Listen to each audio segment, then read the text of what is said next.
funding pause on gain-of-function research. So let me explain this a little, because whenever this comes out, there's always the pushing back and forth from the press. So like NIH now is going to do dangerous research. No, actually, as a matter of fact, it's exactly the opposite. So a framework has been now established to guide funding decisions on proposed research that might be anticipated to create, transfer, or use enhanced potential pandemic pathogens.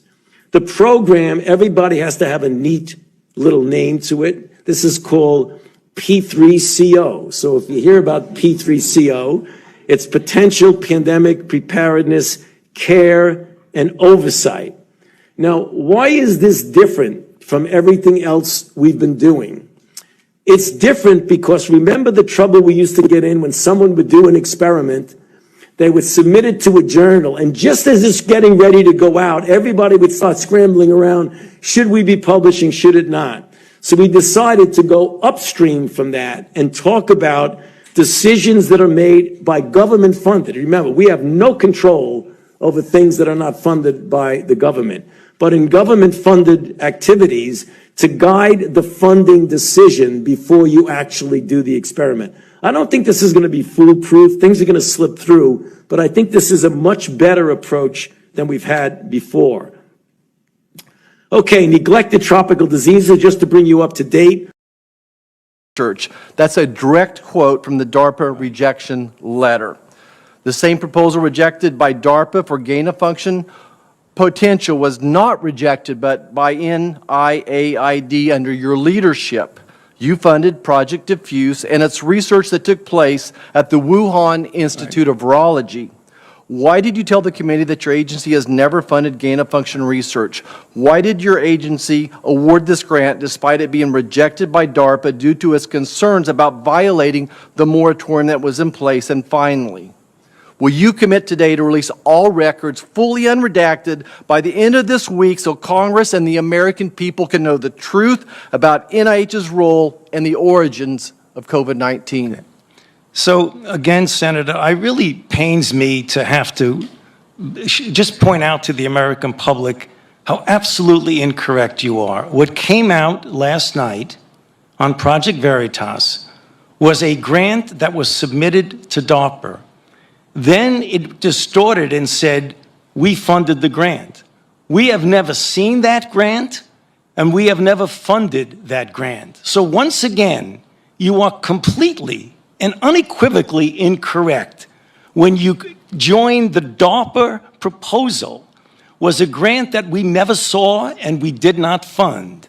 So you are incorrect. Our social media will have all the supporting documents, and we'll be supporting these for the record as well. You're backing down on this? Why don't we go and look at the Veritas statement? They were talking about a grant that was submitted to DARPA. Are you saying this was not, are you saying that this was viral gain-of-function research? I'm telling you that you're saying Are you saying that this was not viral gain-of-function research? By the definition that you are very well aware.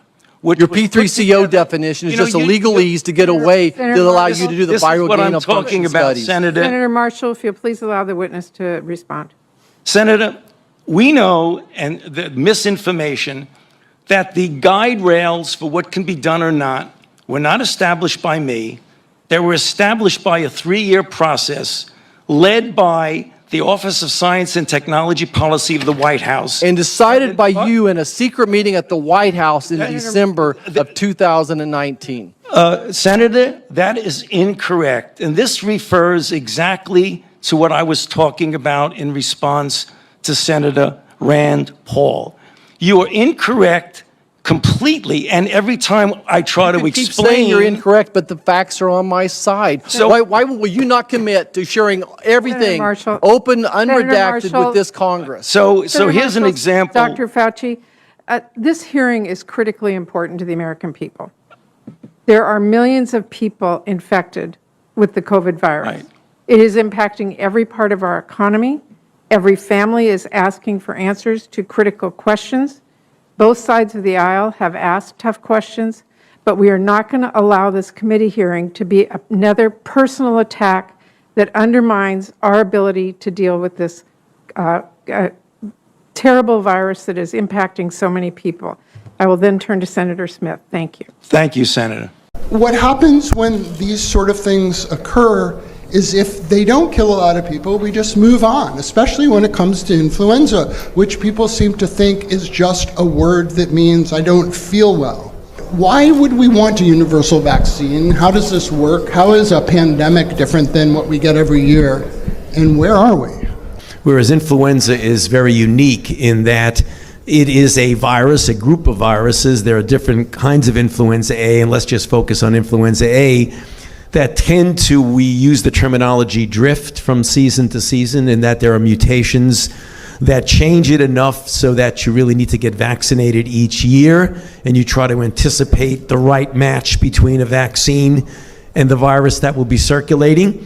And then every once in a while, as Michael alluded to, you have a very dramatic change, either by mutations or by evolutions from animal influenzas that jump species, recombine or what have you, and you have something that's called a shift or a real big change.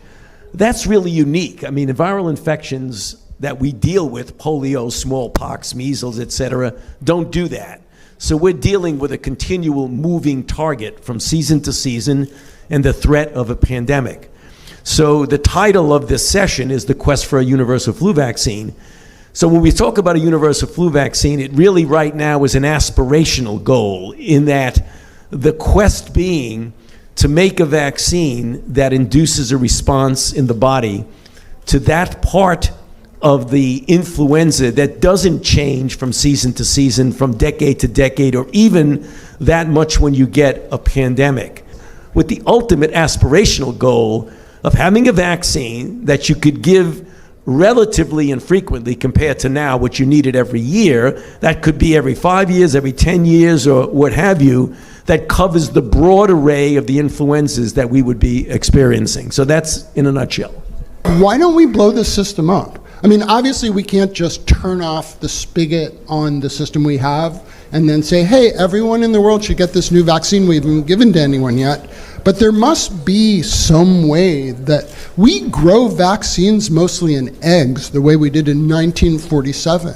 I think it's also that we haven't had this sense of urgency. Do we need to have lots of people die for that sense of urgency to occur? Well, the incredible thing is that lots of people do die every year, and yet we aren't mobilizing. You know, I would have to say, to be more positive, since I can't really answer the question of why is it taking us so long, because I think it shouldn't have, and you know, there really is not a good excuse. The science has had to move forward. Gaps in the science still persist, including our understandings about you know, immune protection, in addition to understanding the nature of this particular virus, which has its complexities. Certainly part of the problem has been that it's much safer for a company to just keep doing what it's doing than to try to do something new. But it's also, I think, we haven't funded all the work that needs to be done. And on an optimistic note, there's a lot going on now, and Tony is leading efforts, and there are other efforts, Gates Foundation, the European Union Research Horizon 2020, many other activities as well. People always say to me, why should I get a flu vaccine? And I always say 23% is better than 0%. And as far as my math goes, that is true.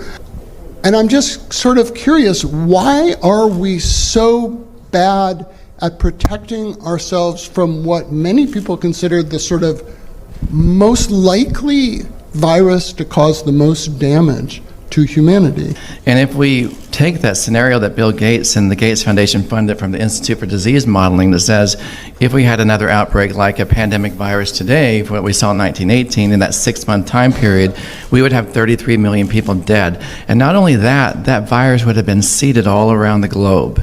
So we're still behind the gun on the tools we use to make the vaccines. We have some reasonable vaccine foundations, and we can make them better by adding adjuvants or high-dose vaccines that are not fully utilized. And a lot of parts around the world don't have access to the vaccines at all. And so I think that the sense of urgency needs to be there, Michael, but also the fact that we need to leverage the tools we have and at the same time envision what that universal flu vaccine is in a very rapid, urgent pace to get there. Right now, they're, as you said, mediocre and slow. A mediocre and fast vaccine is even better than a mediocre and slow vaccine, honestly. But That's the American way. But we can make better vaccines and make them faster. But $361 billion every year is our economic cost for seasonal influenza. In a pandemic, that goes into the trillions of dollars. You know, we have to take that sense of urgency, that economic cost, that societal disruption, and the lives lost into perspective to think, how do we gather this information and share it in a very targeted way to accelerate development of one of these better, faster vaccines. There was a discussion there about this sort of cascade from communication to coordination to collaboration to convergence. And we need to sort of work our way down that pipeline to make sure that we're actually getting all the way to the end to try to bring in as much as possible to take on this problem. And I was starting to develop some public health preparedness programs.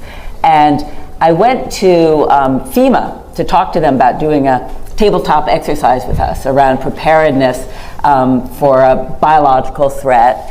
And we were going to do a flu pandemic-like scenario. And they said, you know, we don't do infectious disease. We do hurricanes, we do floods, you know, earthquakes, all kinds of disasters, but, you know, disease outbreaks. And I persuaded them to participate. And it was a remarkable thing to watch them as events unfolded, realizing just how much this kind of an outbreak would undermine all of the essentials of civic life, how it would undermine their own ability to mobilize and respond to needs, and also the recognition of the economic costs and productivity costs, in addition to the medical concerns, and ultimately the loss of faith of people in government and leadership because of the failure to be able to provide vaccine in a timely way and other things. Is that in order to make the transition from getting out of the tried and true egg growing, which we know gives us results that can be, you know, beneficial. I mean, we've done well with that, to something that has to be much better.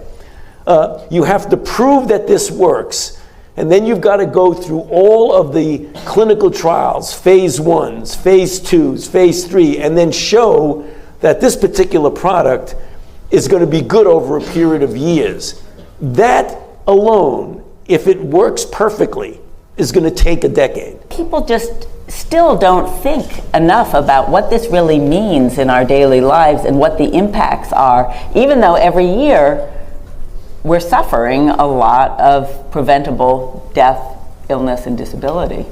Well, that's why I asked the dark and unpleasant question, does something really bad have to happen? I mean, it seems to me one of the curses of the public health world is if you guys do your job well, everyone goes along and they're healthy. And they cut your funding. Right. At Flu Lab, our ambition is to defeat influenza. 650,000 people died last year, and they will die this year, and they will die next year. And we seek a transformative product.